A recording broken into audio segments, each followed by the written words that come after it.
Welcome to the next video in the Patterns in Nature topic. This video will be addressing the dot point, compare the roles of the respiratory, circulatory and excretory systems.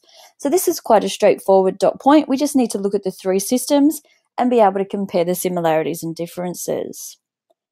So let's have a look at the respiratory system. So the job of the respiratory system is to be responsible for the intake and exchange of oxygen and carbon dioxide between an organism and their environment. So the way that that's done is that air containing oxygen is breathed in through the mouth and the nose. It then travels to the lungs where gas exchange takes place in the alveoli, and oxygen then moves into the capillaries and carbon dioxide moves out of the capillaries into the alveoli, and then they're breathed out. Then we have the circulatory system. So the job of the circulatory system is to carry blood around the body.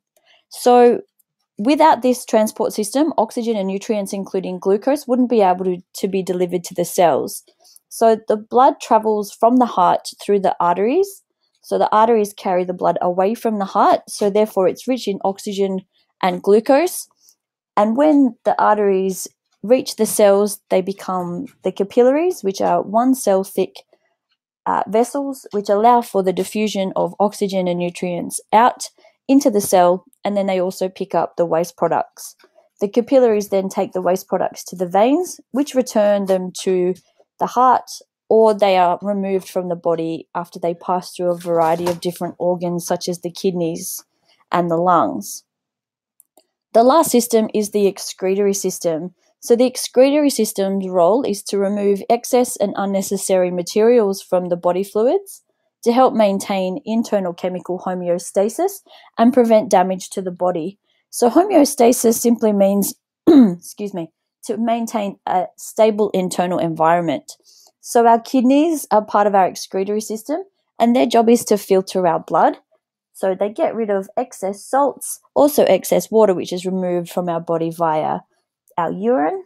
Our lungs help to remove carbon dioxide, and our skin also helps to remove waste such as excess salts in our sweat.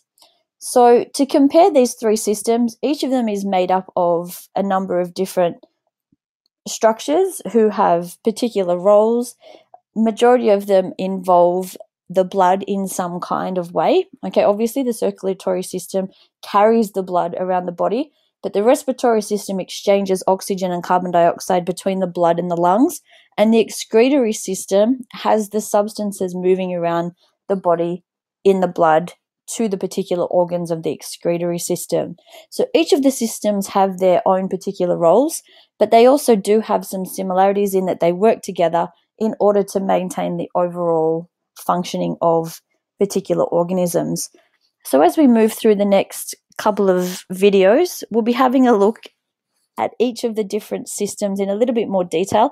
At the moment, mostly just the respiratory and circulatory systems. However, in the Year 12 Maintaining a Balance topic, we look very, very heavily at the role of the kidney on maintaining homeostasis in humans as well as other organisms. So that was just a nice quick video for today, and that brings us to the end, and thank you for watching.